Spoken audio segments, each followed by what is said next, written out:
Hey everyone, welcome to the Dungeoncast. I'm Will. I'm Brian. This is the podcast where we talk about everything Dungeons and Dragons, from badass bullywugs to bodacious broadswords, and today we're talking about the Basilisk. The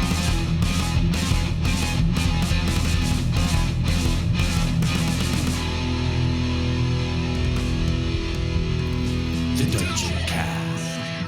Hey Brian. Hey Will. How you doing today? I'm doing pretty fucking solid. I'm so excited about our new end of the episode bit. I'm also very much liking it as well. It's hype. But before we get to that, we have to do the episode. And today, our subject is a legendary, real-world, mythological creature that dates back as far as at least ancient Rome, the Basilisk. Nice. This reptilian monstrosity is infamous for one thing, and one thing alone: its ability to turn victims to stone with its gaze. This remains true in the world of Dungeons & Dragons. Whether out in the mountain wilds or deep underground, the discovery of stone statues of terrified humanoids crafted in masterful detail is a sign to keep one's eyes closed and ears open, because nearby, a basilisk could be hunting. Ugh. And surviving a fight with a basilisk requires either careful preparation or considerable good fortune. Neither good nor evil, the basilisk is essentially just a big animal with a cool magic power. It's also the perfect 3 challenge rating, which you know I love. Yeah, the signature CR3 on the Dungeoncast, which like CR4 also kind of fits in there sometimes. Oh, it's almost there, but it's not quite perfect. Yeah, because of the differentiation of CR between monster to monster. Yeah. But what about Harry Potter when it's a big snake and it has the fang or whatever they used to kill Voldemort? I was about to. Sorry, spoilers for Harry Potter. A fucking movie that's a bajillion years old. I was gonna ask you what your touchdown for the Basilisk was. It's that, but I know that's absolutely inherently wrong. That's what it sounds like. It depends. It's actually more right than you think it would be. So, really? Like, because it's not, like, visually not the same. It's a giant snake? Yeah, like, I just saw a picture of it. It's not, doesn't look like that at So all. the D&D Basilisk looks a lot different from every other kind of Basilisk. Oh, so a regular real world times, like a snake is more accurate. Let's get into it. I would like to. So in real world mythologies, the Basilisk is noted to be a legendary reptile, reputedly a king of serpents, who can cause death with a single glance. The stories of the Basilisk are far and many, and few seem to agree on anything. Some say the Basilisk is called the King of Serpents because it is reputed to have on its head a crown-shaped crest. Others say that it is the King of Serpents because when it hisses, all serpents flee. Its physical description also varies widely, as well as its name. It has been depicted as a giant snake with wings, a small snake with wings, a half chicken, half dragon, a half snake, half chicken, and everything in between. Well, we're going way off the rails here. Okay. Many stories of the Basilisk show that it is not completely distinguished from another legendary creature, the Cockatrice. The Cockatrice is a chicken dragon monster that will get its own episode one day. I've seen that. Okay, so it's all over the place. Most of the time, it's a snake. It sounds like more likely reptilian at least in nature. Yeah, back in the ancient times, it was more snake-like, but then it became more Cockatrice-like. How? Where did we get there? How did we get there? Over the course of many cultures and millennia. Okay, there's a weird game of telephone, mythological telephone. Yeah, that's what history is. But what if it was a bird? Okay. In real life, mythological basilisk is said to be hatched by a cockerel from the egg of a serpent or toad, the reverse of the cockatrice, which was hatched from a cockerel's egg incubated by a serpent or toad. Okay. Whatever. As the legends of the king serpent developed over the ages, more magical powers were attributed to it, including a venomous strike and the ability to breathe fire. Cool, okay. According to the Naturalis Historia of Pliny the Elder, a Roman naturalist philosopher and author, the basilisk is from Cyrene, Libya, and is a small snake, being not more than 12 fingers in length, that is so venomous it leaves a wide trail of deadly venom in its wake, and its gaze is likewise lethal. He goes on to detail that the basilisk's weakness is the odor of the weasel, which, according to Pliny, was thrown into the basilisk's hole, recognizable because some of the surrounding shrubs and grass had been scorched by its presence. So that's how they would get rid of their basilisk. They would throw a weasel in a hole. This is wild. And a lot of different things about this are wild. That Pliny the Elder came up on the podcast is wild. Well, he's actually come up on the podcast 4 or 5 times before this. Has he? Yeah, you just didn't notice. Oh, wow. It's okay. Yeah, now I read the notes along with Will. So yeah, Pliny the Elder being here is like wild to me. And probably if I went and listened back to those episodes, it would be wild. Yeah. And it's a Pliny the Elder story, which is wild. They're all fucking wild. Yes. Okay. He just made a lot of stuff up a lot of the time. Fuck yeah. That's what he did. Fake it till you make it, dog. Fake it till you make it. He made definitely made it. Not correctly, but he did. He did. It is possible that the legend of the basilisk and its association with the weasel in Europe was inspired by accounts of certain species of Asiatic snakes, such as the king cobra and their natural predator, the mongoose. Okay. So, much like some of the other creatures we've talked about on this show, the basilisk was a cryptozoological creature that was not considered cryptozoological. Even though it was, and no one had ever actually seen one, it was considered to be a real thing that actually lived. It was in bestiaries like this Naturalis Historia and stuff like that. I can't remember the last creature. Oh, the rock. That was the other one that people thought was a real creature. It's definitely. There's a lot of these creatures that, even though they're legendary and mythical and magical now, they were considered actual creatures that lived, even though they didn't. Sure. Yeah. So back to D&D. The basilisk is an enormous 8-legged lizard-like reptile with a wide gaping maw filled with sharp, jagged teeth. They possess a row of bony spines that line their back and have a curved horn atop their noses at times. So kind of like a rhino. Yeah, like a rhino horn. Their bodies have a bulky iguana look to them. Basilisks come in a variety of colors from dark gray to dark orange, and although they also commonly have a dull brown body with a yellowish underbelly. Yeah, they look like a tree trunk on its side with legs and spines. Yeah. Basilisk's eyes are, however, their most notable feature, glowing a pale green light. Adult basilisks can grow to be about 6 feet long, not counting the tail, which can reach another 5 or 7 feet and can typically weigh over 300 pounds. That's massive. For some reason, they're categorized as medium. I don't understand how or why. Yeah, we hotly debated it. We hotly debated it before the beginning of the show. I couldn't believe it. Anyways, although it has 8 legs, due to its sluggish metabolism, the basilisk moves at an extremely slow speed. Still, basilisks are quite effective hunting creatures because they have no need to chase their prey. For meeting a basilisk, supernatural gaze could be enough to effect a rapid transformation, transforming a victim into porous stone. Basilisks with their strong jaws are capable of stone consumption, saunter slowly up to their victim and begin to devour them. Oh, man. The stone then returns to organic form by some alchemical magic within the basilisk's gullet. And so these creatures tend to spend most of their time merely lying in wait for prey, which includes small mammals, birds, reptiles, and similar creatures. When not hunting, basilisks are usually sleeping off their latest meal in their lairs. I only like to eat rocks, but I also can only digest the flesh of the innocent. Yeah, so they get the flesh of whatever. They have a whole system that does all of it for them. That's wild, man. Like, why not just digest rocks? Like, so what's the function of this? Is there a function of this? Can I cut the thing open? Okay, so I turn something into stone. I eat it bite by bite. It becomes pieces in my stomach and turns back into flesh. Could I theoretically in the gullet, which I think is in like the this throat, section, but it goes into the gut as flesh. So yeah. can I cut this thing's gut open and fish out the pieces of my friend and Yes. bring him back to life? Maybe. I'm not sure how that all works. Yeah, because then you've greater restorated in the gullet. Well, you can't greater restore it because it's not. Well, I mean, they turn it into flesh or whatever, right? It's like back to its normal. Oh, I see what you mean. Yeah, sure. So I don't have to waste time greater restorating it from stone. Yeah, I'm not sure how you would figure that out because, like, theoretically, like, Bob gets turned to stone. He eats Bob's arm, but then you get there, kill Basilisk, retrieve the arm, but Bob's still stone, so I guess you turn him into not stone, but then he's bleeding out of his stump. Not while he's stoned. So you gotta greater restorator him and get a team on surgeons on, get a hot knife or something. Yeah, there we go. Like, but if you don't have all that hand, that arm's gonna die. Right, exactly. And then Bob just has no arm. Because what are you gonna do? Get the wizard to fucking like ray of frost your bag of holding to keep the fucking arm there or whatever? I mean, okay, you could. You gotta get it on ice, and then so here's the thing: is like you really do need to put the iron on Bob when he wakes up. From the iron on Bob? Yeah, you get a hot iron and just, so you wake up from, you're like, wait, I thought we were fighting the basilisk. Ah! We were. And then like you look down and you're being cauterized. Exactly. Okay. Let's take a short rest. Sucks for Bob.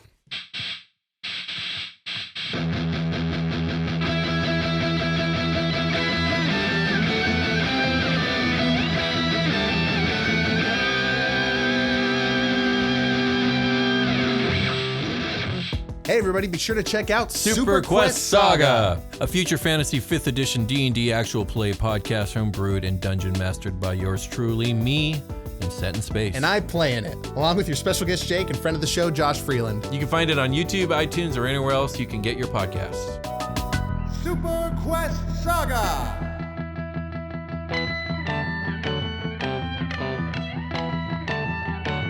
We've returned. We're back at it again. Fuck yeah. Let's get fucking vaporized by these basilisks and eaten. Well, you don't get vaporized. You get stonerized. petrified. Get stoned. Stonerized. It's petrified. It's time to get stoned with the basilisk. All right. Well, precisely how these creatures' gazes work is a mystery. But most scholars subscribe to the theory that the creature's eyes emit a radiation that, if absorbed by the eyes of other creatures, or even itself, if its gaze is reflected back upon it, Vis-a-vis a mirror, causes an inexplicable chemical reaction in the bloodstream, altering living flesh to stone. Which, honestly, that's meaningless. We don't know how it works, but maybe it's a series of events that works. If you make an illusion that is a mirror, right? Mm-hmm. Like I made the illusion of a mirror. Would it would there be a reflection in it? Or would you have to manipulate the illusion to reflect whatever is looking at it? It would not be an actual reflection. Okay. It would be a false reflection, so it would not work. Okay. So basically this eye beam would go through your illusion. Yes. And if you were looking at the thing, you would still turn to stone. Well, that's a good question because, like, you're not meeting the creature's eyes if there's something in between you that is obscuring your view, technically, even if the thing isn't actually there. The illusion. So if it is this whole radiation thing, theory that's true, then yes, it would still work. You would get petrified. Right. It would go through whatever object because the type of frequency or whatever. Okay. Yeah. So but you're saying that if I put up an illusion of a mirror or anything, that it would just hit the illusion and kind of dissipate there. Yeah. Like the magic. It's just magic. Because there's no actual thing for it to reflect off. You have to make eye contact or it doesn't count. Yes. That's what they say about lots of stuff. I won't get into what specifically. Clothing, items, and light carried or worn by victims are not affected despite tales to the contrary.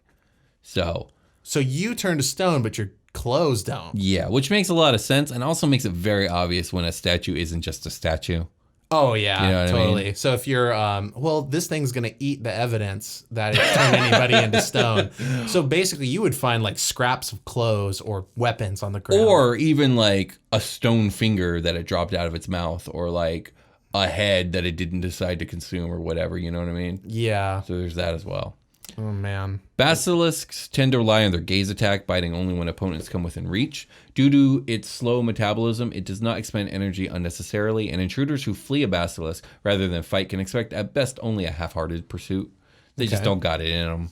Yeah. I'm getting more and more hints that you're supposed to cut these things open to get your boys out. Also, fortunately for those who encounter it, the basilisk is not particularly cunning either, and it will likely not comprehend the properties of a mirror or other reflective device if such is maneuvered into position before it. Wow. It may readily petrify itself if such precautions are successfully applied. See, I was thinking like this thing might naturally be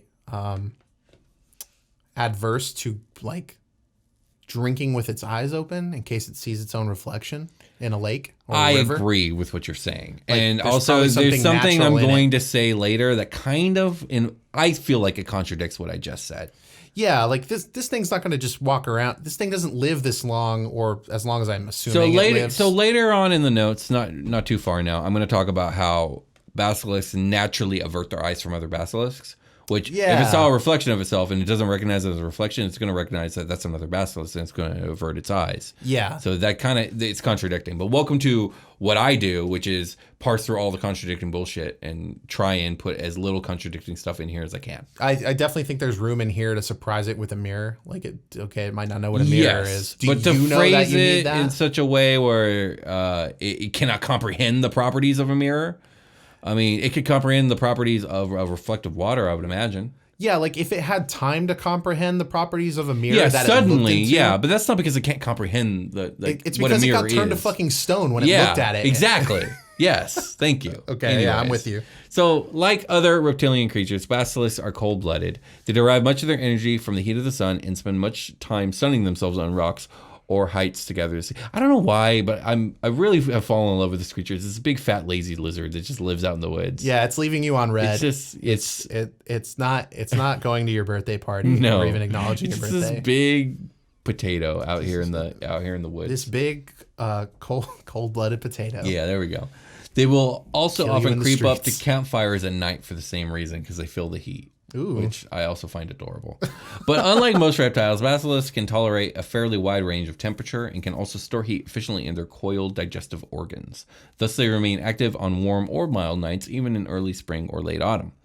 Basilisks who live deep underground tend to inhabit areas with access to volcanic heat, and if these subterranean creatures are kept from this heat source for any longer than a day, they will grow sluggish and then ultimately perish within another 3 days. Okay. So, yeah, that is one way you deprive them of heat.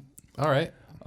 I would imagine, I don't know, we haven't looked at the stat block, but that almost makes me think that cold damage would be double effective. But Well, yeah. Like, imagine if you hit like your average everyday lizard with like a bag of ice. exactly. Probably it's not good for the lizard. No, definitely Probably not. take some bludge damage Yeah, first. bludge and then cold a lot damage of cold. pretty soon after.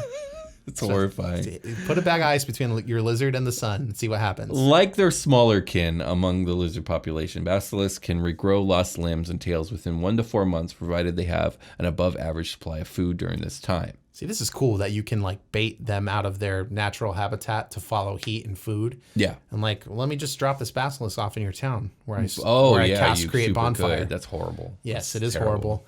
Basilisks are found in nearly every climate and often in underground areas as well. They tend to lair in shallow burrows, caves, or other sheltered areas. The entrance to a basilisk lair is sometimes distinguished by lifelike stone statues or carvings, which are actually creatures that ran afoul of the creature's gaze. Travelers within a basilisk hunting territory sometimes find objects that look like pieces of remarkably lifelike stone carvings of wildlife with missing parts that appear to have been bitten off. Seasoned explorers regard such relics as warnings, knowing that the basilisk that created them is likely to be nearby. So spoilers for Name of the Wind. Okay. Starting now. Okay. These remind me of the dragons from Name of the Wind. Oh, the Dracus? The Dracus. Yeah, that's what but it without was. the stone power. Without the stone power, but they're big, like lazy, They're food, big, lazy, driven. Yeah, exactly. Yeah, animals. absolutely. It reminds me very much of that as well. Yeah, these are cool. And like them. let me change what I said earlier about baiting them out to a town to baiting them out to a hobgoblin encampment where you can just let them cause some ruckus before you get in there. That's and clean so up. much better. Yeah, it is so much Anyways. better, isn't it? Anyways, a basilisk born and raised in captivity can be domesticated and trained. Such a trained basilisk knows how to avoid meeting the eyes of those its master wishes to protect from its gaze, but it makes a daunting guardian beast. Because of this use, basilisk eggs are highly prized. Some alchemists are said to know how to process the basilisk gullet and the fluids contained within. Properly handled, the gullet produces an oil that will return petrified creatures to flesh and life. Unfortunately for such a victim, any parts lost in stone form remain absent if the creature revives. Revivification using the oil is impossible if a vital part of the petrified creature, such as its head, is detached. That's wild. This is a wild concept. So Yes. yeah, you can domesticate them Yep, essentially. you super can. Sick. Basilisks instinctively avoid looking directly at other basilisks, and they never deliberately use their stoning gaze on one another. They can recognize fellow basilisks by smell, and although their sense of smell is not noticeably keen with respect to hunting down other creatures, it is sufficiently acute to distinguish between individual basilisks, so their mate and their young are readily discerned from strangers. Well, that's good that they know the difference between their Yeah, mate so and they're their not young. accidentally turning everyone they know and love into stone. Okay, good. Basilisks mate for life, and by instinct breed every 4 summers, usually in water, which helps support their slow, heavy bodies. It's oddly specific, but okay. Some hippopotamus stuff. Whatever. Welcome to Dragon Magazine. This is crazy. Like that we're getting into stuff like this. Like there wasn't a lot of stuff like this. Dude, I've gone over the mating rituals of so many creatures on this show. These stand out. The one that stood out was the flail snail. That one stood out. That to one me. stands This out. one This- is tame. Maybe I'm just like heightened. My senses are heightened to this sort of thing. Because you're this sort of reading talk. along now. I'm reading is what's along happening. now, yeah. But yikes. 1 or 2 days after mating, the female lays a cluster of greenish-white eggs from 1 to 8, each about the size of a human fist. Basilisk eggs have soft, warm, stretchy surfaces, and they withstand crowding or even gentle handling and tumbling without harm. They cannot break the way avian eggs will shatter in similar Like circumstances. Fish eggs. Yeah. I think it's more like crocodilian eggs. Oh yeah, those are kind of more. Yeah, they're more spongy leathery. or- Yeah. Yeah. A basilisk parent often picks up an egg in its mouth to carry it, drops it in a new location or to defend itself, or rolls eggs about with its snout, all without doing the eggs any damage. After laying its eggs, a basilisk mother covers them in cool sand or half buries them in cool wet mud. The eggs are almost always fertile, and if they survive the nesting period of 4 to 6 weeks, they will hatch into miniature basilisks 4 to 9 inches long who have full gaze powers at birth. Have you ever seen the baby basilisk run? They run into the ocean to go There they go. They have to turn all the birds are picking them off. No, they're not. They're getting turned to fucking stone. That's amazing. I mean, some of them are getting picked off, but a lot of them are getting fucking turned to stone. Yeah, I love that. That's amazing.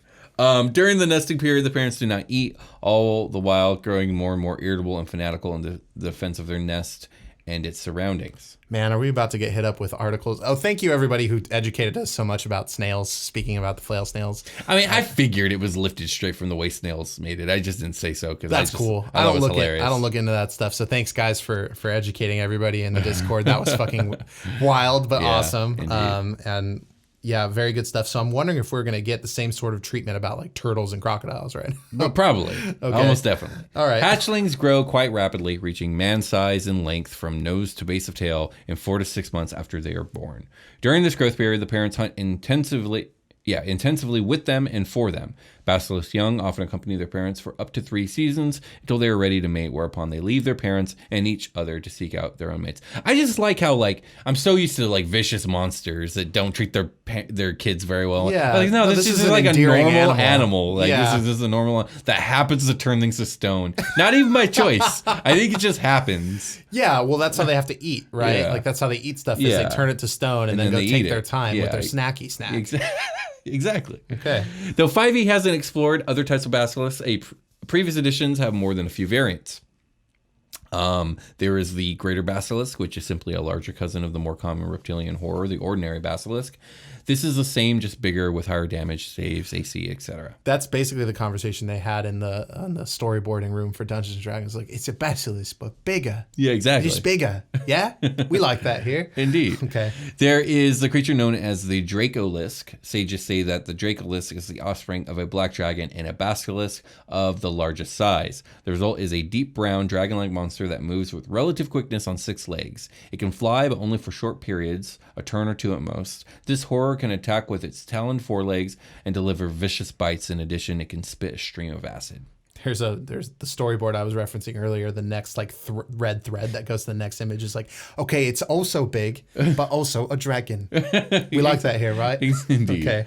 Finally, there is the Abyssal Basilisk. Adventurers are likely to encounter these fiends of the underworld, either in their native environment, barren wastes of the abyss, or summoned to the employ of some dark sorcerer. Servants of the demon lords make good use of the Abyssal Basilisk as guards and escorts. This bigger, badder version of the Basilisk has a death metal makeover, resistances to elemental damages, and boosted damage versus good creatures. As like the opposite of a smite. Just rub some Abyssal Madness in it. Yeah. It's basically, it's a demon basilisk. That's what it is. Yeah, I know. The next thread from the dragon one to this one is It's bigger, but okay. So in between the basilisk pictures, there's the photo of the thing it's influenced by. So there's the black dragon in between, and this one is Demogorgon in between. Shout out to Demogorgon. Exactly. Even though he doesn't have anything to fucking do with basilisks. No, he doesn't. He does have things to do. Well, with you might demons. own a few. Maybe, yeah. That's all I got about basilisks. You got any questions before you read the stat block to me? No, I got stuff about basilisks. Right, this episode ain't over yet, baby. I got a stat block, and like we said earlier, it is a medium monstrosity unaligned, which how? This thing seems so big. It should definitely be large, but what do I know? Like 300-pound things are medium, sure, but like the length of it is what. Yeah. And the bulkiness of it too. You've seen the picture of it? Yeah, it's literally like a fucking like a big tree stump with arms and legs. Like and a it's face. at least as big as a horse, if not bigger, right? And horses count as large. It has to be way bigger than a horse. This thing has to be. And horses count as large. So why the fuck is that thing medium? That's a good question. Let us know why this thing is medium. There might be a reason. There might not be a reason. Let us know if there's not. There's not a reason. There's no reason. It's just a fucking error. Armor class is 15 natty. Nice. 52 HP. And it's movement speed of 20 feet. The big lazy lizards. Dangerous looking. They look like an evil monster. They do. They look super vicious. Yeah. It's like a purple worm isn't evil. It's neutral, right? Yeah, like, it's neutral. Unaligned. Yeah, it just kind of exists and is ferocious. Strength 16, Dex 8, Con 15, Intelligence 2. That's a neg 4. Very dumb. Yeah, Very dumb. So dumb. Surprising you can tame them at all. 8 wisdom and 7 charisma. Yeah, they're like responsive to their base instinct stuff, like heat and food. Right. And so I guess you can train them based off of that. They know who their lover and child are. They can distinguish between the two, which is so good. Dark vision is so handy. I'm glad I can do that too. So senses are dark vision 60 feet, passive perception of 9, nothing special there. No languages. The challenge rating is the magic 3 and the proficiency bonus is +2. Let's get into the petrifying gaze. If a creature starts its turn within 30 feet of the basilisk and 2 of them can see each other, the basilisk can force the creature to make a DC 12 con saving throw if the basilisk isn't incapacitated. On a failed save, the creature magically begins to turn to stone and is restrained by the stone. If it must repeat the saving throw at the end of its next turn. On a success, the effect ends. On a failure, the creature is petrified until freed by the Greater Restoration spell or other magic. A creature that is surprised can avert its eyes to avoid the saving throw at the start of its turn. If it does so, it can't see the basilisk until the start of its next turn, when it can avert its eyes again. If it looks at the basilisk in the meantime, it must immediately make the save. If the basilisk sees its reflection within 30 feet of it in bright light, it mistakes itself for a rival and targets itself with the gaze. It can also do a bite, which is the melee weapon attack with +5 to hit, a reach of 5 feet for 1 target. The hit is going to do 10 or 2d6 +3 piercing damage, +7 or 2d6 poison damage. It's a beefy bite. It's good. So this thing's a pain in the ass to fight just because you can't look at it, so you're constantly at disadvantage. And it's constantly, not at advantage, but like it doesn't have the same... it's putting you at disadvantage. Yeah, constantly. And then if you Yeah. decide to forego it, you might turn to fucking stone. Right, and if your main ability is Genjutsu, you can't do shit about that because you're going to turn to stone. You can't maintain the Genjutsu if you're turning to stone. Also, this thing, it's phrasing about it mistaking itself for another rival, and it uses its gaze. Like, wouldn't that be counterintuitive? They just turn each other to stone if it was a rival, and it tried to stone gaze its Yeah, like... That doesn't make any sense. Are they just betting on, like... Like, my gaze is faster than your gaze? Or, like, my saving throw is going to be dope, and yours is not, sort of thing? I guess so. Like, it's got to be that. Saving throw also, it's got to be that. When Rams... butt heads. They're just kind of waiting for the other one. This one is like, this one will kill. You never see the end of those fights on YouTube. That's true. You never really do. Do they die or pass out? Like, what's the end? No, Does one back down? They usually back down, I was like, fuck, I'm concussed. I got to go. Yeah. Oh, God, my neck. Yeah, fuck, my fucking neck. All right, you win, bro. So, anything else about Basilisk you got on there? It's not about... It is about inherently about Basilisk, obviously, but, like, players with Basilisk, there's lines in here that suggest, like... So... A creature that isn't surprised can avert its eyes to... There's like rules in here to detail what to do with what your players are doing with your eyes. So like when you throw this thing in, like, so basically all of a sudden your dungeon master is asking you where you're looking. Yeah, where are you looking? What are you doing? What are your eyes doing right now, buddy? Like, okay, why? Like, so how do we smooth that out? Because that's bad. I don't think that's very good for dungeon mastering. You're talking about the part before the fight starts, right? Yeah. Like, you need to give your players an opportunity to... So you can obviously set this up in a lot of different ways, but, like, do you want to force your players to make this save and turn people to stone right off the bat, or do you want to give them the opportunity to avert their gaze? I mean, it depends. So, like, it's like, okay, they hear something rustle behind, in the tree line over the way. Do they go look? Okay, if they go look, do they... How do they roll in their perception check? If they roll high, okay, they're going to locate this creature. I mean, I'm going to describe the creature and yada yada yada. And if their reaction isn't like, oh shit, a basilisk, look away, then yeah, they're going to have to make the save. Yeah, there's a lot of underlying things. Do they know what a basilisk is and what it does? Yeah, exactly. Are in that moment, perception, sight, like, I'm willing to assume they're looking at it unless they tell me they're not. And why wouldn't they be? Right. And then are you going to stack the nature check right there? Like, are you going to say, okay, roll a nature check to see if you know what this thing is? It depends. If they're a ranger or a druid, almost definitely. Yeah, the ability to discern that in the first place, right, is a prerequisite. If it's a rogue or a sorcerer or someone who, like, would just not know, I'm not going to give them the opportunity to roll nature. Yeah, okay. Unless they ask for it. If they ask for it, then it means that their character's thinking about it, and they can go ahead and do it. So honesty is the best. Obviously, Honesty this is the way always we the should be answer. playing the game. Is like not trying to just like, oh well, I look away because I know what this is. Yeah.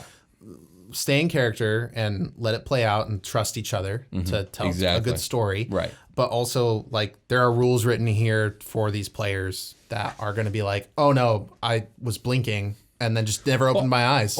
Well, also, there just needs to be, like, in combat, you have to detail, well, how does this work? Like, if I'm trying to fight this thing and I can't look at it, like, how does this mechanically work? And those are the rules that you have to follow to make it work. Yeah. So what? You're going to be listening. Yeah, so you have disadvantage because you can't see it, but you can listen and you can, like, look and see where its feet are and stuff like that. Right. Okay. Yeah. You can cast the darkness spell. Sure. And then that will nullify. You can't see it. Yeah, You can't make and eye they can't contact see with stuff you. you can't see. Yeah. So Yeah, and everyone's at disadvantage. everyone is at disadvantage, which means we Everyone. can just roll flat Sure. if we want. It's up to you how you want to do that. We've had that debate before. But yeah, I thought that was a good thing to address here. Yeah, sure. Was like how to manage players when you're using this monster, and this titular moment happens where, you know, it's our first Basilisk ever.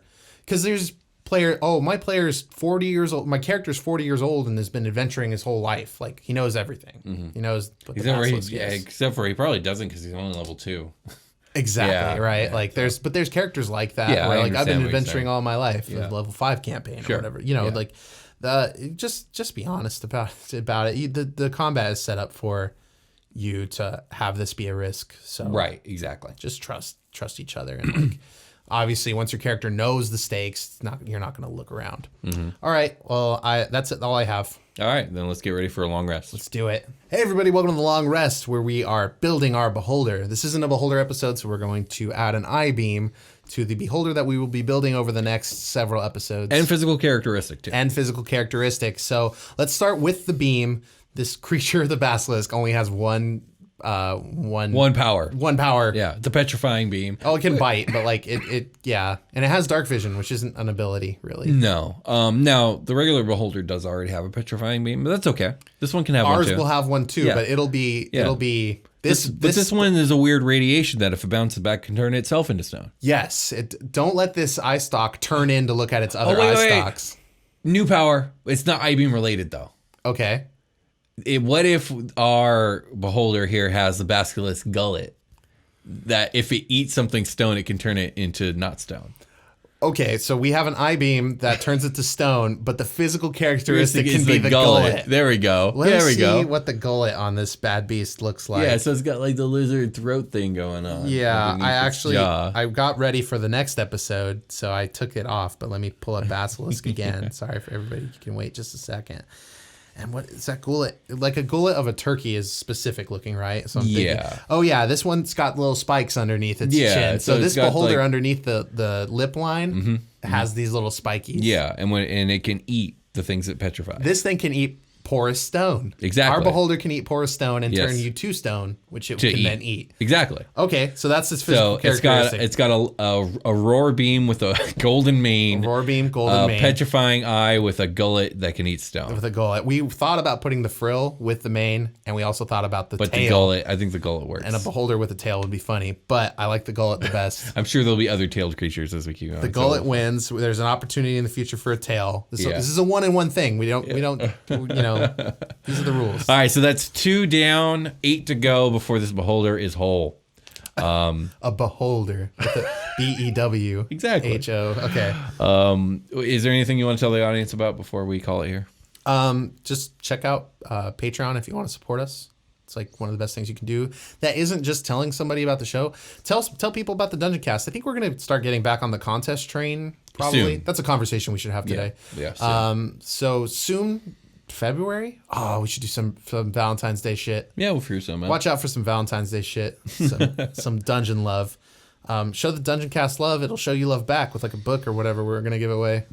More on that in probably 2 episodes. Other than that, patreon.com/dungeoncast, Instagram, Twitter. Our email is, do you guys want to sponsor episodes? You can. Are there any advertisers out there listening to the back end of the show? You can do so at thedungeoncast@gmail.com, or you can just reach out to us there for whatever. And that's it. That's all the mainstays. Check the notes. There's lots of stuff in the notes. You will love it all. I'm positive of it. Get your episodes early on Patreon, Dungeon Chats. That's There's a store. There's a store down there. You guys, Super Quest Saga. Jesus, let's end the episode. We'll talk to you guys later. Bye.